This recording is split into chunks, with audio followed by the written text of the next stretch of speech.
Hello everyone, welcome to learner be for eighth. I am Shivani Chauhan. इस video में हम लोग देखेंगे आपकी हिंदी की बुक का चैप्टर 11, जब सिनेमा ने बोलना सीखा। तो इसमें हम लोग वर्ड टू वर्ड एक एक शब्द का मतलब समझते हुए चलेंगे। ठीक है।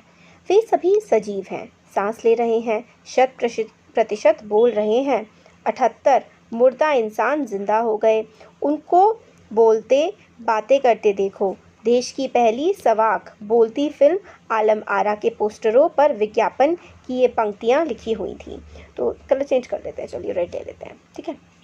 हाँ, तो यहाँ पर लिखा जा रहा है वे सब सजीव हो गए। सजीव का मतलब होता है लाइव हो गए, मतलब उनमें जान आ गई। वो सब सांस ले रहे हैं। 100% मतलब 100% बोल रहे हैं। 82 मुर्दा यानी कि मरे हुए इंसान जिंदा हो गए हैं।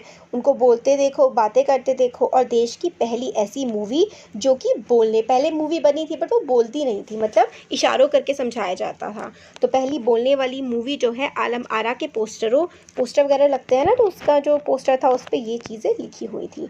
14 मार्च 1931 की वह ऐतिहासिक तारीख भारतीय सिनेमा में बड़े बदलाव का दिन था। इसी दिन पहली बार भारत के सिनेमा ने बोलना सीखा था। तो किस दिन बोलना सीखा? 14 मार्च 1931 में भारत के सिनेमा ने बोलना सीखा। बोलना सीखा का मतलब है पहली बोलने वाली मूवी बनी थी इस दिन। ठीक है। हालांकि वह दौर ऐसा था कि जब मूक का मतलब होता है जो बोलते नहीं है, इशारे करते हैं। मूक सिनेमा लोकप्रियता के शिखर पर था। तो मूक सिनेमा बिना बोलने वाला जो सिनेमा था, मूवीज थी, बहुत देखते थे लोग। पहली बोलती फिल्म जिस साल प्रदर्शित हुई उसी साल कई मूक फिल्में भी विभिन्न भाषाओं में बनी। ठीक है। तो बोलती फिल्म जिस साल बनी 1931 में, तो बिना बोलने वाली भी फिल्में कई सारी अलग अलग जगह बनी, मगर बोलती फिल्मों का नया दौर शुरू हो गया था। और मगर 1931 के बाद से जो बोलने वाली फिल्में थी ना, उनका टाइम स्टार्ट हो गया था। पहली बोलती फिल्म आलम आरा बनाने वाले फिल्मकार थे आरदोशेर AM ईरानी। तो ये जो AM ईरानी है, इन्होंने पहली बोलती फिल्म आलम आरा बनाई थी। आपके एग्जाम में ज़रूर आएगा कौन सी फिल्म थी जिसका जो पहली बोलती फिल्म थी, तो वो आलम आरा थी। फिर इसके बाद है आरदेशर ने 1929 में हॉलीवुड की एक बोलती फिल्म शो बोट देखी। तो उन्होंने हॉलीवुड की फिल्म देखी शो बोट, और उनके मन में बोलती फिल्म बनाने की इच्छा जाग गई।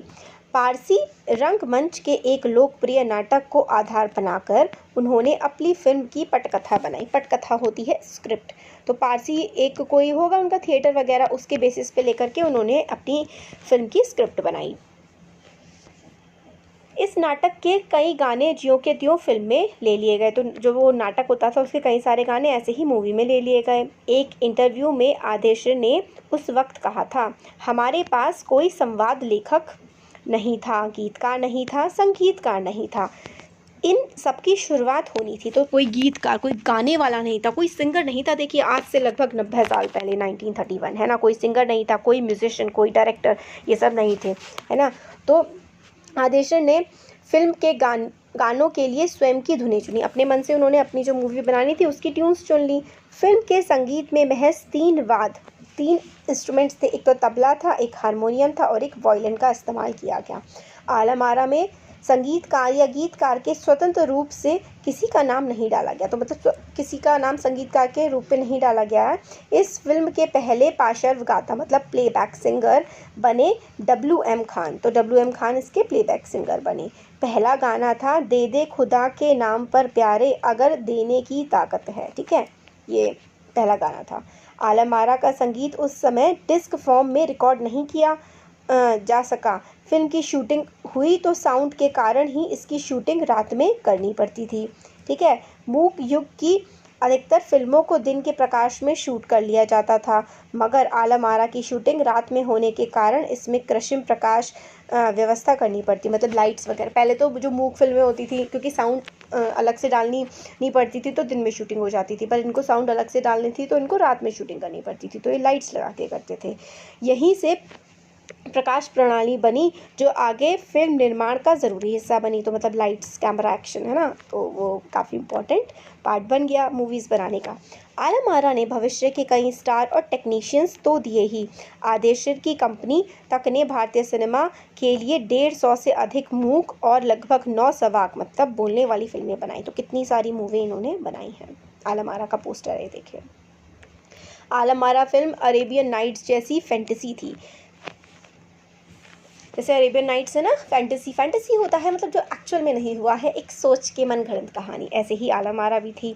फिल्म ने हिंदी उर्दू के मेल वाली हिंदुस्तानी भाषा को लोकप्रिय बनाया। इसमें गीत संगीत तथा नृत्य के अनोखे संयोजन थे। फिल्म की नायिका ज़ुबैदा थी। तो नायिका कौन थी? नायिका का नाम, नायिका मतलब एक्ट्रेस का नाम था ज़ुबैदा। नायक थे विट्ठल। वे उस दौर के सर्वाधिक पारिश्रमिक पाने वाले स्टार थे। पारिश्रमिक मतलब सबसे ज़्यादा जिनको पैसे मिलते थे, विट्ठल वो स्टार थे। उनके चयन को लेकर भी एक किस्सा काफ़ी चर्चित है। विट्ठल को उर्दू बोलने में मुश्किलें आती थीं। पहले उनका बतौर नायक चयन किया गया, मगर इसी कमी के कारण उन्हें हटाकर उनकी जगह महबूब को नायक बना दिया गया। विट्ठल नाराज़ हो गए और अपना हक पाने के लिए उन्होंने मुकदमा भी कर दिया, मतलब केस कर दिया कि भाई मुझे क्यों निकाला। इस दौर में उनका मुकदमा मोहम्मद अली जिन्ना ने लड़ा। तो जिन्ना ने इनका मुकदमा लड़ा था, जो तब के मशहूर वकील हुआ करते थे। विट्ठल मुकदमा जीते और भारत की पहली बोलती फिल्म के नायक बने।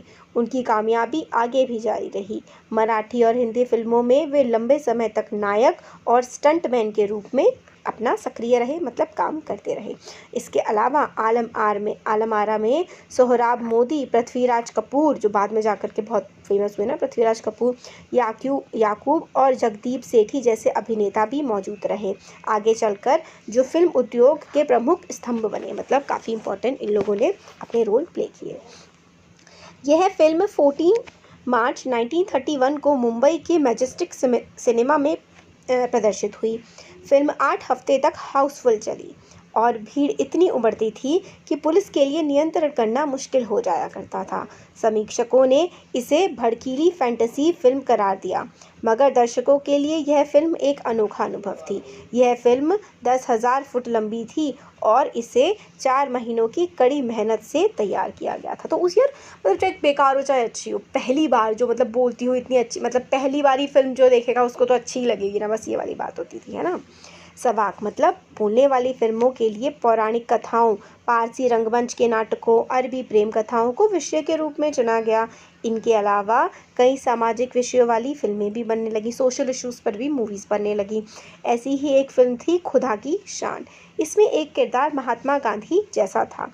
इसके कारण सवाक सिनेमा को ब्रिटिश प्रशासकों की तीखी नज़र का सामना करना पड़ा। तो क्योंकि वो सोशल इश्यूज़ के बारे में भी बात करते थे कि कितना गलत हो रहा है, अंग्रेज़ क्या कर रहे हैं, तो अंग्रेज़ी सरकार भी फिर थोड़ा ध्यान रखने लगी उन मूवीज़ पे। सवाक सिनेमा के नए दौर की शुरुआत कराने वाले निर्माता निर्देशक आरदेशिर इतने विनम्र थे कि जब 1956 में आलम आरा के प्रदर्शन के 25 वर्ष पूरे होने पर उन्हें सम्मानित किया तो उन्हें भारतीय सवाक फिल्मों का पिता कहा गया। तो उन्होंने इस मौके पर कहा था, मुझे इतना बड़ा खिताब देने की ज़रूरत नहीं है, मैंने तो देश के लिए अपने हिस्से की इन्होंने कहा कि मैंने तो देश के लिए अपने हिस्से का योगदान ही तो दिया है। इस तरह से इन्होंने बात कही। जब पहली बार सिनेमा ने बोलना सीख लिया, सिनेमा में काम करने के लिए पढ़े लिखे अभिनेता अभिनेत्रियों की ज़रूरत भी शुरू हो गई। तो पढ़े लिखे अभिनेता और अभिनेत्रियों की भी ज़रूरत पड़ने लगी। अब संवाद भी बोलने थे, सिर्फ अभिनय से काम नहीं चलने वाला था, मतलब लिखा हुआ पढ़ करके याद करके फिर एक्टिंग करनी थी। मूक फिल्मों के दौर में तो पहलवान जैसे शरीर वाले, स्टंट करने वाले, उछल कूद करने वाले अभिनेताओं से काम चल जाया करता था। अब उन्हें संवाद भी बोलना था, मतलब डायलॉग्स भी बोलने थे। तो पहले तो लंबे चौड़े मोटे उछल कूद करने वाले जो हैं एक्टर्स चाहिए होते थे, बट अब डायलॉग बोलने वाले चाहिए थे। और गायन की प्रतिभा की भी कद्र होने लगी, मतलब म्यूजिशियंस की भी काफ़ी इंपॉर्टेंस बढ़ गई। इसलिए आलम आरा के बाद आरंभिक सवाक दौरों की फिल्मों में कई गायक अभिनेता बड़े पर्दे पर नजर आने लगे। हिंदी उर्दू भाषाओं का महत्व काफ़ी बढ़ गया। सिनेमा में देह और तकनीक की भाषा की जगह जन प्रचलित बोलचाल की भाषाओं का दाखिला हुआ। तो जो लोग ज़्यादा बोलते थे उन भाषाओं की में मूवीज़ बनाई जाने लगी। सिनेमा ज़्यादा देसी हुआ, मतलब अपने देश से जुड़ा हुआ सिनेमा बनने लगा। एक तरह की नई आज़ादी थी जिससे आगे चलकर हमारे दैनिक और सार्वजनिक जीवन का प्रतिबिंब फिल्मों में बेहतर होकर उभरने लगा। प्रतिबिंब मतलब होता है परछाई, हमारी रिफ्लेक्शन। तो आजकल हमें जो आजकल क्या, हमेशा से मूवीज़ हमारे समाज के हिसाब से ही तो बनती आई है ना, जैसा टाइम चल रहा होता है उसी तरह की मूवीज़ बनने लगती हैं। अभिनेताओं अभिनेत्रियों की लोकप्रियता का असर उस दौर के दर्शकों पर भी खूब पड़ा। माधुरी नाम की फिल्म में नायिका सुलोचना की हेयर स्टाइल उस दौर में औरतों में लोकप्रिय थी। तो सुलोचना थी, उसकी हेयर स्टाइल बहुत ज़्यादा फेमस हो गई, एक्ट्रेस थी। औरतें अपनी केश सज्जा मतलब हेयर स्टाइल उसी तरह कर रही थी। आरदेशर ईरानी की फिल्मों में भारतीय के अलावा ईरानी कलाकारों ने भी अभिनय किया। स्वयं आलम आरा भारत के अलावा श्रीलंका, बर्मा, पश्चिम एशिया में पसंद की गई। तो बहुत अलग अलग जगह आलम आरा को पसंद किया गया। भारतीय सिनेमा के जनक फाल्के को सवाक फिल्मों के जनक आदेशर ईरानी की उपलब्धि को अपनाना ही था, क्योंकि वहाँ से सिनेमा का एक नया युग शुरू हो गया था। तो जो मूक मूवी थी जिसमें कुछ बोलते नहीं थे, वो तो दादा साहब फाल्के ने शुरू करी थी, बट जो बोलती हुई फिल्में हैं वो आदेशर ने शुरू करी थी। तो ये हमारा चैप्टर था, और चैप्टर लिखा है किसने? प्रदीप तिवारी ने ये चैप्टर लिखा है। तो देखिए जो मेनली है ना, ये चैप्टर जो है हमारा, इस चैप्टर में हम लोगों को ये बताने की कोशिश की है, जो आज आप लोग मूवीज़ देखते हैं इतनी सारी, आजकल तो खैर बच्चे मूवीज़ कम देखते हैं, पबजी और कौन से गेम खेलते हैं आप लोग, है ना, वो सब ज़्यादा खेलते हो आप लोग। तो इस मूवी में इस चैप्टर में हम लोगों को ये बताने की कोशिश की गई है कि किस तरीके से हम लोग की जो मूवीज़ है ना, इनकी ग्रोथ हुई है। पहले बिना बोलने वाली मूवीज़, फिर बोलने वाली मूवीज़, पहले बोलने वाली मूवीज़ कौन सी थी? आलम आरा। अच्छा, आप लोग कमेंट सेक्शन में बताएंगे कि पहली देश की ओवरऑल बोलने वाली, बिना बोलने वाली वो छोड़ी, सबसे पहली मूवी कौन सी हमारे देश में बनाई गई थी, उसका आप लोग कमेंट सेक्शन में नाम बताएंगे। होपफुली सबको पता होगा, नहीं पता होगा तो दूसरे का कमेंट पढ़ लीजिएगा या फिर गूगल में सर्च करके देखिएगा, बताइएगा। ठीक है, तो कैसा लगा वीडियो बताइए ज़रूर। अच्छा लगा तो लाइक करिए, चैनल को सब्सक्राइब करिए, अपने फ्रेंड्स के साथ भी शेयर करिए। Thank you.